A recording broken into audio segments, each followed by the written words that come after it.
Hello, and welcome to the Senior Spotlight. I'm Mary Cordova with Concierge Care Advisors. This is Senior Spotlight number 20, and I am so excited to be here. We are here with Tracy Cram Perkins. She's a dementia care specialist.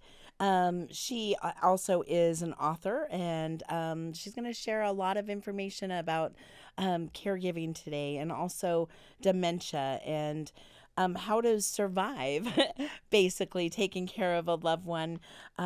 So we are so excited to meet you, Tracy. I personally have not met you, but some of my team members have down in the South Pierce County when you were presenting at, I believe, the Healthcare Provider Network meeting. So thank you so much for coming to the Senior Spotlight. We really appreciate it.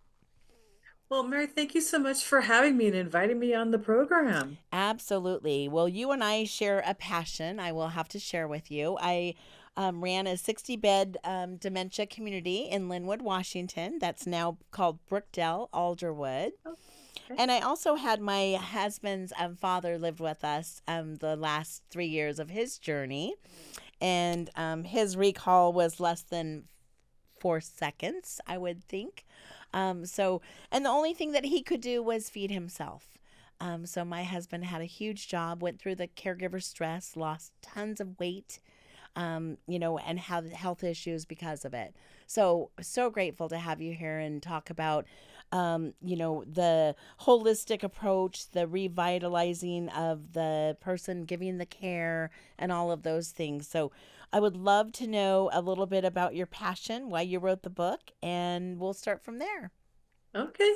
Well, I am a four-time dementia caregiving survivor. Oh my I cared gosh. for my mom, dad, aunt, and uncle, Oh my and gosh. everyone was completely different. Yes. And so, as the journey was progressing, we ended up rescuing my dad from the system. He actually had a diabetic coma, and we Oh. didn't have the right powers of attorney, so that Mm. when he was in the hospital and we tried to take him home with us, they wouldn't release him to my care because I did not have the correct power of attorney. So it became very important to me to make sure that other caregivers don't go through what my family and I did, Wonderful. because it took Yeah. us 5 minutes to, or 5 minutes, five Five months to months. rescue him. Yeah, yeah, I bet. And he had to wait in the hospital for you to do that? No, he went through a series of care facilities, Mm. starting with a group home where he was the only person that was ambulatory. So he's the only one that could walk around, and Oh. he wanted to go for walks, and everyone else was bedridden. And Oh, so not a good every time mix. it, No. it did not go well. He Yeah. ended up getting kicked out of Oh. 5 care facilities and kept getting No. sent to more secure facilities. So, Oh. yeah, it was not a good plan for him. Right, right. Mhm. What caused that anxiety for him to want to elope or want to, go? What was that? Do you know?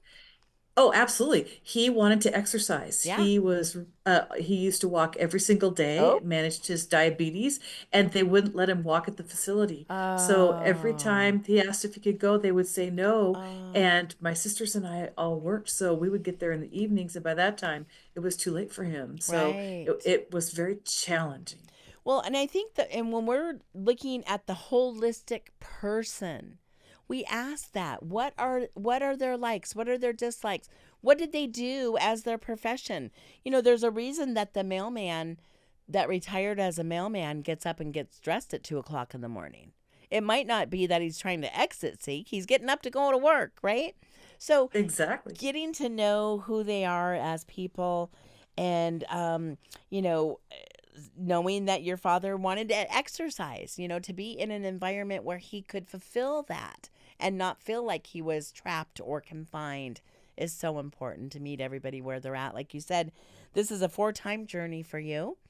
Mhm. Hopefully there's not a fifth, but we learn everything from them, and it's not cookie cutter, is it?